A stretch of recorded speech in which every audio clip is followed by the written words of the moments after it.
저는 2분만 5분 드릴 테니 쓰십시오. 나는 아까 말씀을 드렸잖아요. 답변 과정도 포함되어 있기 때문에 발언권을 좀 드리려고 하니까요. 예, 김영배입니다. 저는 이제 우리 이번 오늘러라니까 참. 참고 예, 김영배입니다. 아니, 위원장님, 참고인께서 하세요. 가해자에 대한 최종 판결이 있기까지 여러 가지 어려움을 겪으셨는데 특히 이제 항소심 과정에서 주소와 같은 신상이 노출이 되게 되면서 문제가 크게 발생을 하게 되면서 사실 우리나라 사법제도에 굉장히 미비점, 사각지대가 있다는 점에 대해서 이렇게 국민들께 알리는 아주 중요한 계기였다고 생각합니다. 그런 면에서 굉장히 용기 있는 행동과 목소리를 내주신 데 대해서 참고인께 감사하다는 말씀을 드리면서요. 이후로 국회에서도 뭐 보복범죄 방지를 위해서 민사소송법 개정안이 통과가 되긴 했는데 주소 등의 개인정보를 소송기록 열람 과정에서 비공개할 수 있도록 이렇게 본의원을 포함해서 뭐 여러 의원들이 발의도 하고 통과도 되고 그랬는데요.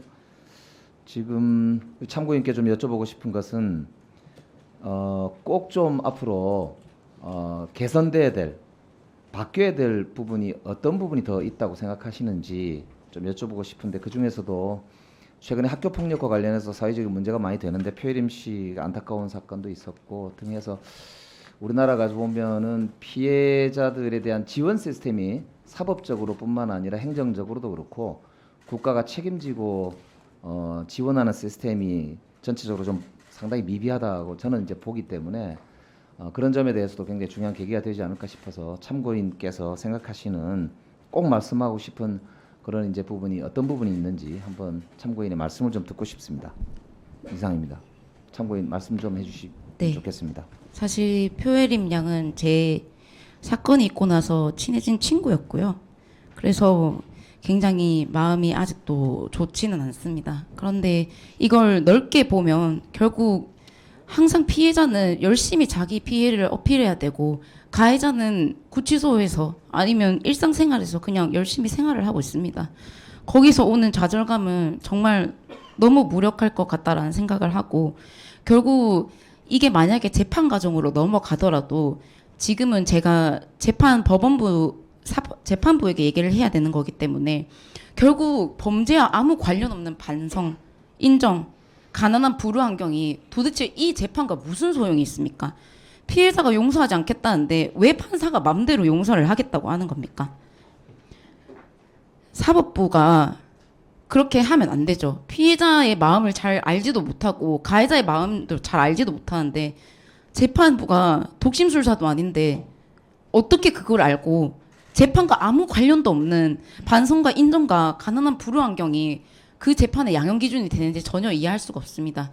이건 국가가 2차 가해를 피해자에게 하는 거라고 분명히 느끼는 바입니다. 꼭 이거에 대해서는 굉장히 고쳐져야 되는 부분이라고 생각하고 1차 피해는 가해자에게 받지만 2차 피해는 국가에게 받지 않도록 시정을 잘 해주셨으면 좋겠습니다. 네, 저희들도 깊이 참고하겠습니다. 이상입니다. 네. 다음 박주민 의원님. 네. 질의하십시오. 감사합니다, 위원장님. 아니 어차피 해야 되니까. 네, 평소부터 아껴주셔서 감사합니다. 네. 5분. 자, 김영배입니다. 예, 대구지법원장님께 먼저 여쭙겠습니다. 10월 16일 날 KBS 보도에 의하면 우리 미성년자죠 정모 군이 지적 장애인에 대해서 강간치상 혐의의 성폭행을 했다고 하는데 21년 10월 달에 대구지법원에서 결심 재판을 하는 과정에서 판사께서 피고인의 나이가 어린데 합의해 줄 수 없냐, 피해자 측이 합의 의사가 없다고 하는데도 소송 비용만 들고 보상 금액이 적은데 지금 합의해 주면은 더 많은 금액을 받을 수 있지 않느냐, 심지어는 이 전력이 없는 걸 보니까 질 나쁜 애가 아니다, 그리고 피해자를 가리켜서는 지적 장애인이니까 일반인처럼 인지하지 못했을 것이다, 이런 발언을 했다고 그래요. 근데 이제 선고 결과도 6년 구형이 됐는데 소년부 송치 결정을 해서 소년 보호 처분을 했다고 합니다. 그리고 이제 2022년 1년 조금 못 지나서 7월 달에 피해자 언니 측이 2차 피해를 입었다고 대법원에 진정 신청을 했는데 2022년 8월 달에 대법원 윤리감사관실에서는 부적절한 언행을 확인할 수 없었다 이렇게 했다고 하고요. 그런데 작년 8월 달에 국가인권위원회에서는 피해자 측의 인권 침해 사실이 인정이 돼서 법원행정처장에게 대책 마련을 권고했다고 합니다. 이 내용 아시죠? 예, 알고 있습니다. 법관 윤리강령 4조에 보면은 친절하고 정중하게 대해라 이렇게 되어 있다고 합니다. 그 전에 이게 단순히 품위 손상, 법관 징계법에 보면 품위 손상 부분이 있던데 품위 손상 부분도 문제가 될 것 같고요. 또 생각을 해보면 장애인 차별금지법 26조 2항에 보면은 이게 차별행위 아니냐. 이 차별행위가 인정이 되면 3년 이하 징역 또는 3천만 원 이하 벌금도 될 수 있거든요. 이 진상조사가 필요하지 않느냐고 생각하는데 어떻게 생각하세요? 이미 대법원 윤리감사관실에서 그 사건 내용이나 법관의 언행에 대해서는 구체적으로 조사를 해서 결정을 한 것으로 알고 있습니다. 그럼 일사부재리가 이런 경우에도 적용이 되나 보죠? 국정감사 때 지적당했다고 해서 다시 좀 점검해 볼 수가 없나요? 어쨌든 저는 그 우리 대법원 윤리감사관의 실에서 결정한 내용을 존중하고 따라야 되는 입장이기 때문에 그러면 네. 고법 우리 저 원장님께 여쭤보겠습니다. 이런 경우에 감찰 기능이나 이런 게 혹시 고법에 있습니까? 고등에서 감사 기능은 할 수 있습니다. 있죠? 예, 예. 지금 들어보실 때 그런데 법관에 관해서는 저희들이 없습니까? 예. 그럼 대법에서 해야 됩니까? 윤리감사관실에서만 저는 한다? 그렇게 알고 있습니다.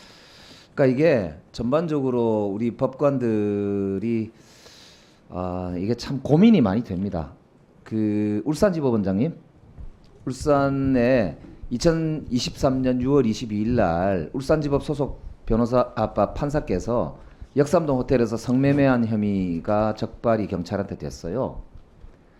정직 3개월 징계만 내렸다고 하거든요. 근데 이분이 뭐 묻은 개가 뭐 나무란다 이렇게 막 비판을 막 하는 글들이 많이 올라오던데 최근 2년 반 동안 10건이 넘는 성매매 판결에서 특히 내로남불식으로 엄벌해야 된다 이렇게 판시를 했다고 합니다. 2021년 9월 달 조폭 3명에게 항소 기각하면서 비자발적 성매매 같은 추가 불법 행위를 유발할 수 있는 등 사회적 해악이 적지 않으므로 엄벌해야 된다 이렇게 판시를 했다고 하거든요. 네.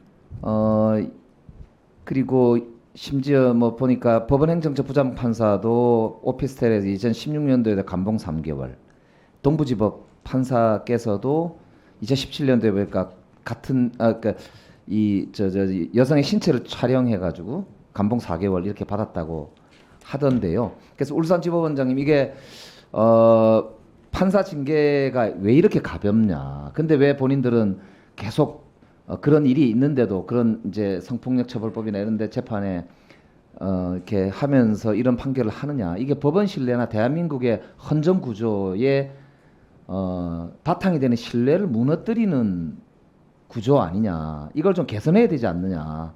이런 목소리가 높거든요. 이거 도대체 네. 어떻게 해야 될까요? 우선 소속 판사의 비위행위로 그 신뢰를 좀 훼손한 문제에 대해서 굉장히 죄송하다는 말씀을 드립니다. 법관의 징계와 관련해서는 법령과 또 그동안에 축적된 기준에 의해서 이루어지고 있는데 국민 여러분들께서 법관의 그 잘못에 대해서는 좀 더 엄격한 그거까지 합쳐서. 어떤 조치가 필요하다고 생각하고 계시는 만큼 아마 징계권자께서도 이런 부분을 충분히 더 생각하실 거라고 생각하고 있습니다. 정직이 좀 최고의 징계라는 점에 대해서도 국민들께서 그렇게 해서 되느냐는 말씀을 하십니다. 하지만 그것은 또 다른 법익을 지키기 위한 입법 사항인 만큼 법원에서 어떻게 해야 된다고 강하게 말씀드리기는 어려운 영역도 있습니다. 네. 권칠성 의원님 질의하시기 바랍니다. 예, 손준성 차장님, 네, 앞으로 나오시죠. 네, 서울 성북갑의 김영배입니다. 우리 손준선 차장님 국회에 직접 이렇게 나오신 게 지금 처음이죠? 뭐 기관 증인으로 대기했던 적은 있습니다. 서울고검 송호부장일 때. 이 대검의 수사정보정책관실은 검찰총장의 직속 기구죠, 정확하게는 직제상으로는 대검 차장 차장이 되어 검사의 있고. 직속 기구입니다. 그죠? 그러니까 검찰총장의 정확하게는 대검 차장 검사의 직속 기구입니다. 예, 직제상은 그런데 보통 기관장의 직속 기구로 이제 보통 분류가 되죠. 그래서 아침에 티타임을 보통 검찰총장이 출근하시면 주로 할 텐데 거의 매일 하다시피 하시는 거죠? 뭐 공모와 별로 관련 없는 질문 같아서 그는 대답할 수 없을 것 같습니다. 티타임.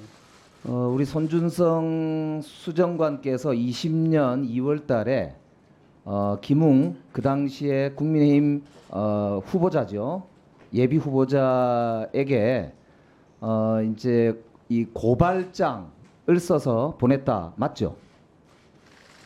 의원님, 제가 제 개인 재판에 관해서는 지금 법정에서 충분히 소명하고 있고요. 개인 국정감사 조사에 관한 법률에 따라서 개인의 재판에 관한 질문에 대해서는 답변을 드릴 수 없을 것 같습니다. 지금 제가 개인 그 재판을 언급한 것이 아니고요. 검찰에서 김웅 의원을 조사를 하는 과정에서 검찰에서도 현재까지 수집된 증거만으로는 손준성이 고발장과 자료를 전달한 사실만 인정된다, 이렇게 검찰에서 판단을 했거든요. 따라서 이거는 재판과 간접적으로 연관이 있을지 모르지만 검찰의 판단이기 때문에 여쭤보는 거예요. 맞죠? 제가 알기로는 그 결정문에도 제가 김용 의원에게 뭐 전달했다는 내용 없는 걸로 알고 있고요. 자세한 내용은 재판 과정에서 제가 밝히겠습니다. 네, 좋습니다. 이제 그 당시에 우리 수정관께서 검찰총장의 눈과 귀라고 하기 때문에 윤석열 총장에게 고발 사주 문건을 직접 대면 보고 했을 것이다라고 이 한동수 감찰부장이 재판에 나와서 10월 5일 날 증언을 했거든요. 아시죠? 예, 들었습니다. 사실인가요? 역시 재판에 관련된 사항이라 말씀드리기 곤란합니다. 그러면 한동훈 반부패 강력부장에게 보고했을 것이다는 이야기는 사실인가요? 재판에 관련된 사항이라 말씀드리기 어렵습니다. 자, 그러면 수정관이셨기 때문에 대검찰청 사무분장 규정 제7조 2호를 보면은 검찰총장이 명하는 수사정보와 관련된 검찰 사무에 관한 사항을 수사정보정책관의 업무로 하고 있습니다. 그죠? 따라서 검찰총장이 지시하는 내용의 범죄 정보를 수집하는 것이죠, 업무가. 그리고 검찰총장과 굉장히 가까운 직속 기구이기 때문에 보고를 많이 하실 것이고요. 맞죠? 가까운 직속 기구라는 의미가 뭔지 모르겠습니다. 자, 그러면 그 검찰총장이 명하는 정보를 수집하는 게 맞지요? 때로는 총장께서 지시하는 업무를 할 수도 있겠죠. 일반론적으로 드리는 할 수도 말씀입니다. 있으면 안 되죠. 검찰 사무, 직제 사무에 이렇게 되어 있는데 그걸 할 수도 있다고 표현하시면 적법- 공직자로서 적법한 부적절한 지시면 당연히 자기 따라서 해야 된다고 직무를 모르시는 생각합니다. 발언이잖아요. 적법한 지시면 당연히 따라야 한다고 생각합니다. 부적합한 지시는 따르지 않으셨나요? 당연합니다. 그러신가요? 그건 재판이나 나중에 수사가 더 진행이 되면 알 수 있을 텐데요. 자, 그러면 현재까지 중앙지검이 김웅 의원을 불기소하면서 판단한 자료만 보더라도 손준성이 고발장과 자료를 전달했다, 이렇게 판단을 했는데, 그렇다면 단순 전달만 하신 겁니까? 그 작성에 관여를 하신 겁니까? 의원님, 지금 국정감사법의 취지에 어긋나는 질문을 계속 하시고 계시는 것 같습니다. 어긋나다고 지금 본인이 판단하실 문제는 아닙니다. 아니고요. 제7조를 한번 보십시오. 본인이 개인의 그걸 사생활이나 판단하실 문제는 아닙니다. 재판에 영향을 미칠 질문을 하지 못하게 돼 있습니다. 재판에 영향을 미칠 수 있는 내용이기 때문에 답변을 못하겠다, 이런 취지인가요? 그렇습니다. 재판 과정 중에 있으니까 제가 그러면 답변할 수가 없습니다. 판사 사찰 문건하고 윤석열 장모 변호 문건 등 이 검찰총장의 사적인 변호를 위해서 검찰 조직이 동원됐다, 이런 비판이 많았거든요. 그 해당 문건을 수정관실에서 작성한 것으로 되어 있는데 본인이 작성을 주도하셨습니까? 문건을 제시해 보시죠.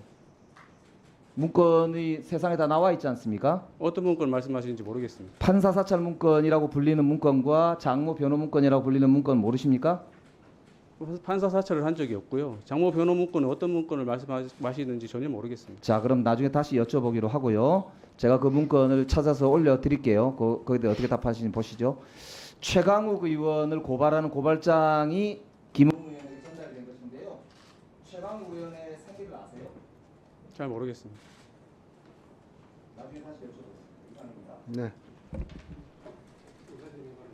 네, 그러시죠. 예, 김영배 제가 손준성 차장님 앞으로 나오시면 할게요. 예, 김영배입니다. 손준성 차장님, 예, 아까도 여쭤봤는데 판사 사찰 문건 작성하셨습니까?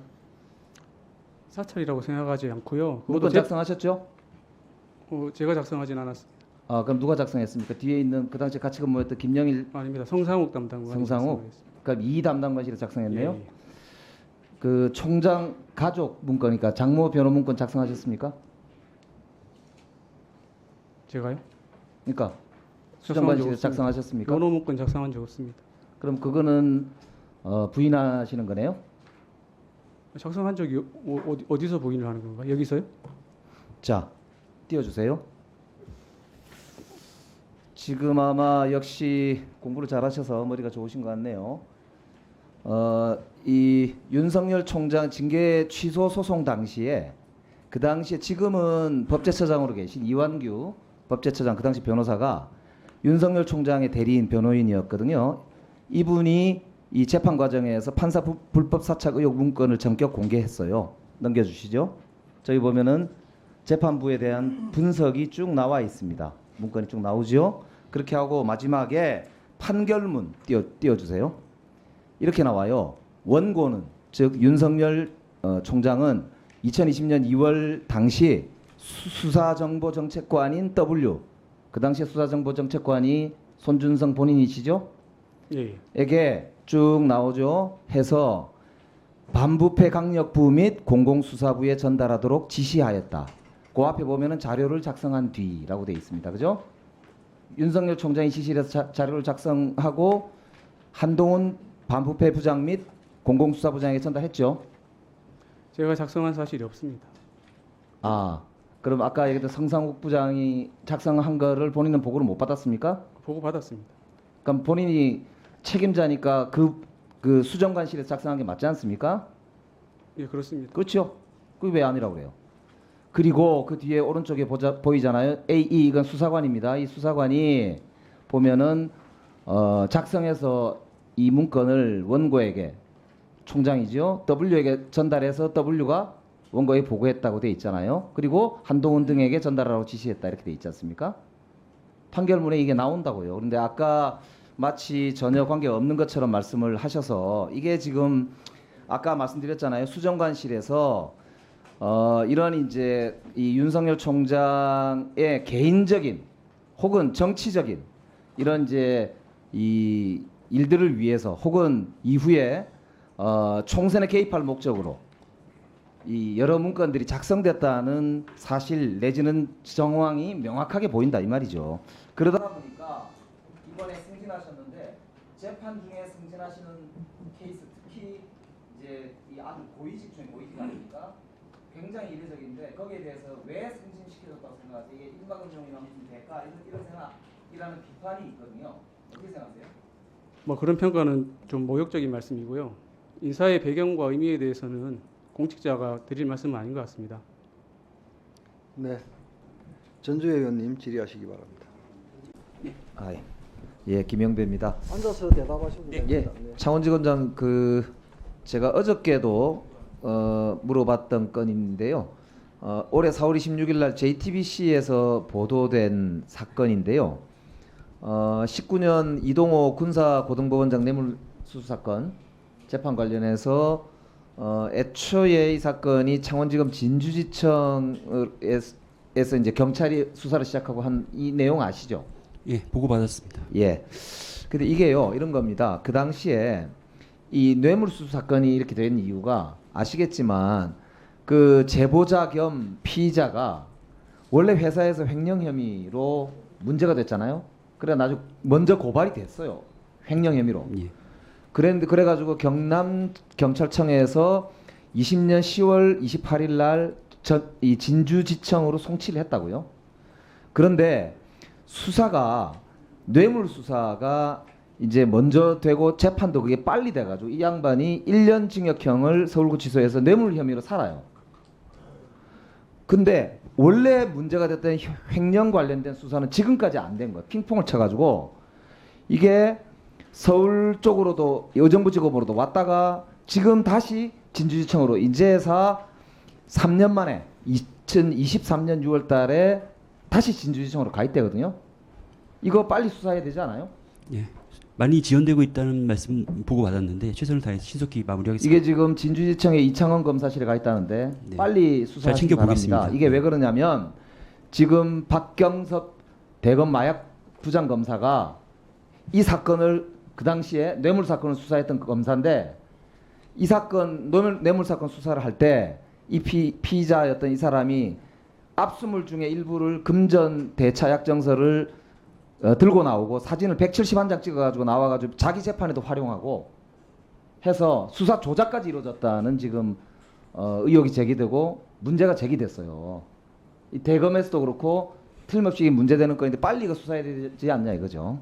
네, 신속히 하도록 하겠습니다. 예. 그리고 대전지검장님 네, 대행장님. 그 다른 통계 이야기는 조금 이따 다시 하고요. 윤석열 정부 들어서서 대통령 기록물 관련해서 압수수색이 무려 193일 동안 진행됐는데 그 내용 아세요? 월성 원전 관련해서 말씀하시는 거예요? 아니 전체적으로 다요. 이 대통령 여러 건이 지금 대통령 기록관이 압수수색을 했는데 윤석열 정부 1년 반 정도밖에 안 됐는데 무려 193일 동안 대통령 기록관을 압수수색했어요. 대통령 기록물이 만들어진 가장 큰 이유가 뭐냐면은 장기적으로 이제 여러 가지 측면에서 최장 30년을 기준으로 해서 우리가 봉인해야 될 거는 일정 기간을 봉인할 필요가 있기 때문이고 그 법의 취지가 있는 것인데 이걸 압수수색이라는 형태의 수사 형태로 이렇게 장기간 동안 윤석열 정부 들어서서만 이렇게 집중적으로 사실 이 대통령 기록물관을 압수수색하는 게 과연 이게 어떤가 한번 생각해 볼 필요가 있다는 취지에서 말씀드렸고 내용은 조금 이따 다시 한번 더 말씀드리겠습니다. 네, 그런 부분 때문에 아마 그 대통령 기록관에 관한 압수수색은 일반 지방 법원이 아니라 고등 법원장께서 결정하시도록 되어 있는 것으로 알고 있습니다. 네. 김의겸 의원님 질의하시기 바랍니다. 네. 네, 김영배입니다. 아마 그 여기서 일선에서 너무 고생들 많이 하시기 때문에 우리 의원님들이 오늘은 그래도 제일 빨리 끝나는 것 같거든요. 같이 이렇게 정말 공정과 정의를 잘 지키는 그런 이제 국가기관 검찰이 되기를 저도 희망합니다. 창원지검장님 아까 잠깐 이제 시간이 없어서 덜 여쭤봤는데요. 이게 이제 사건이 돌고 돌았잖아요. 이거 빨리 수사해야 되는데 다시 한번 정확하게 좀 말씀해 주세요. 의지를 좀 밝혀주십시오. 사건이 오래 지연됐다는 위원님 지적에 대해서 깊이 유념해서 신속하고 철저하게 진행될 수 있도록 잘 하겠습니다. 예, 저도 계속 지켜보겠습니다. 아까 제가 대전지검장님 예. 통계 말씀드리면서 이게 대통령 기록물을 볼 수 있는 경우가 봉인이 돼 있는데 첫 번째가 조건이 뭐냐면 국회 제적의원 3분의 2 이상의 동의가 있어야 돼요. 엄청나게 어렵잖아요. 국회 3분의 2면은 개헌도 합니다. 그리고 대통령 거부권도 무력화시킬 수 있을 정도의 어마어마한 일입니다. 그럴 정도로 대통령 기록물을 압수수색해서 보는 일은 우리 헌정사에도 굉장히 이례적인 일이었어요. 그래서 옛날에 NLL 사건이라는 거 할 때 엄청난 폭풍을 몰고 왔던 건입니다. 근데 윤석열 정부 들어서서 지금 벌써 아까 말씀드렸잖아요. 1년 반도 안 됐는데 193일을 대통령 기록관을 압수수색하고 있다는 거는 이게 누가 보더라도 사실 정상적인 상황은 아닙니다.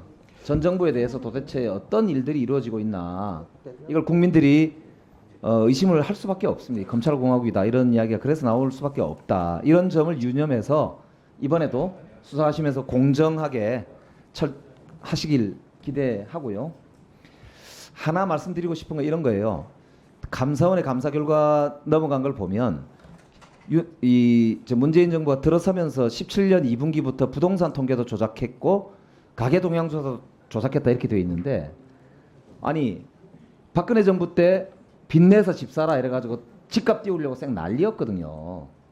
그러다가 문재인 정부가 들어서서 뭐 때문에 부동산을 통계를 조작을 해가지고 성과를 박근혜 정부 걸 홍보해 주려고 했겠어요. 이게 전제 자체가 굉장히 사실 의도를 가지고 있는 전제고 소득조사도 15년도에 이미 감사원이 지적을 해서 박근혜 정부 때 17년도부터는 조사를 안 하기로 했던 거란 말이에요. 근데 갑자기 하자고 하니까 박근혜 정부 때 결정을 해가지고 갑자기 하게 되니까 예산도 준비가 안 돼 있고 하니까 8,000 샘플을 하던 걸 5,500 샘플을 했단 말이에요. 샘플이 안 맞으니까 숫자가 안 맞으니까 그리고 답도 안 한 게 많고 그게 통계 모집단이 부족하니까 이걸 그럼 어떻게 비교할 거냐 전임 정부 때 거 하고 그 고민 때문에 가중치를 곱해가지고 하기로 결정한 거를 이거를 조작이라 그러면은 통계 기본도 모르는 거거든요. 이게 지금 그게 굉장히 의도를 가진 정치 감사고 정치적인 수사 의뢰로밖에 볼 수 없다라고 이제 하는 비판들이 많습니다. 네. 그래서 이후에 이제 물론 다른 이야기도 있을 수 있겠죠. 그러나 이게 굉장히 이미 정치적으로 오염됐다라고 하는 점은 분명히 인식을 하시고 두루 어떤 이야기들이 있고 어떤 논리들이 가능한지 자문을 많이 받아보실 필요가 있겠다라고 하는 자, 점을 정리합시다. 말씀드리고 거기에 대해서 어떻게 생각하시는지 말씀 좀 듣고 싶습니다. 예. 그 일단 두 가지 의원님께서 말씀 주셔서 그 답변 좀 드려도 괜찮겠습니까? 네, 답변하십시오. 일단 대통령 기록관실 193일이라는 어떤 통계가 이렇게 나왔는지 모르겠습니다만 대통령 기록관실 압수수색은 일반적인 그 기업 압수수색하고 좀 특수한 경우가 있습니다. 저희도 지금 압수수색 영장을 집행을 해야 되는데 절차가 조금 특이한 부분이 있어서 보통 뭐 기업 같은 게 2, 3일 정도 끝날 거를 뭐 몇 개월이 걸리는 경우도 있고 그렇습니다. 그래서 아마 날짜가 카운팅이 많이 되지 않을까 싶고요. 그리고 두 번째로 부분에 대해서는 통계 뭐 조작인지 영향력 행사인지 여부 뭐 밖에서 이야기들이 많습니다만 뭐 어느 쪽에 뭐 치우친다 이런 것 없이 정말 바르게 면밀하게 수사해서 국민들이 뭐 의심 없도록 잘 수사하도록 하겠습니다. 네. 네, 좌고우면하지 말고 수사하십시오. 예.